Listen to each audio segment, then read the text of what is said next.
आपको सीधे लिए चलते हैं। पीएम मोदी पैरालंपिक खिलाड़ियों से बातचीत कर रहे हैं, सुनवाते हैं आपको।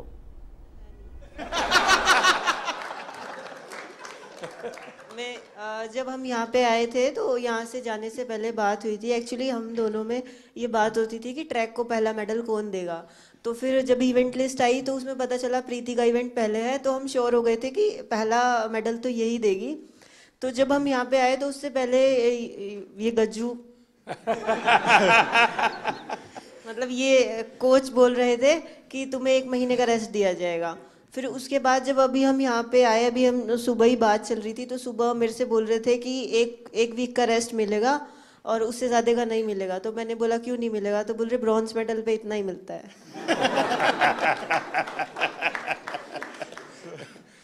अब तुझे खाना नहीं मिलेगा।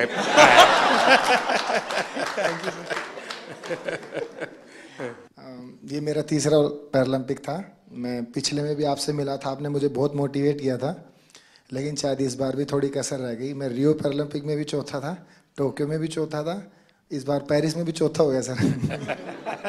तो ये 4 नंबर मेरे से कुछ ज़्यादा ही प्रेम में है, तो मैं इसी 4 नंबर को शायद मोटिवेशन में लेता हूँ। तो सोचता हूँ कि अगला मेरा चौथा पैरालंपिक होगा।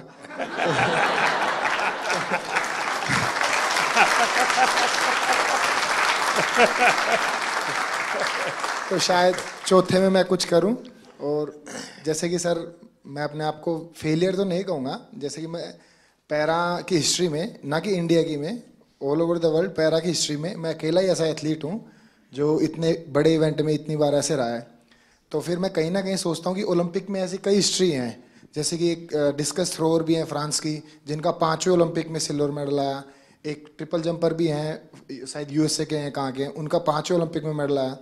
तो शायद मैं फिर अपने आप को ये भी मोटिवेशन देता हूँ कि तू पहला एथलीट पैरा वर्ल्ड में बनेगा जो सबको मोटिवेशन देगा कि भाई जब उसने चौथे में जीता था तो तुम लोग पहले में क्यों हार मान रहे हो। यहाँ कुछ एथलीट्स ऐसे हैं, जैसे कि ये गुड़िया है, ये 4th हैं, काफ़ी लोग 4th हैं, तो ये निराश हो रहे हैं। तो मैं इसमें भी थोड़ा ठीक फील कर रहा हूँ कि इनके कोचेस ऐसे कह रहे हैं, उसको देख लो। मतलब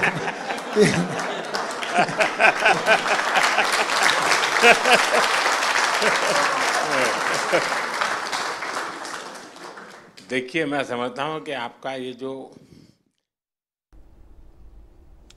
तो पैरालंपिक खिलाड़ियों से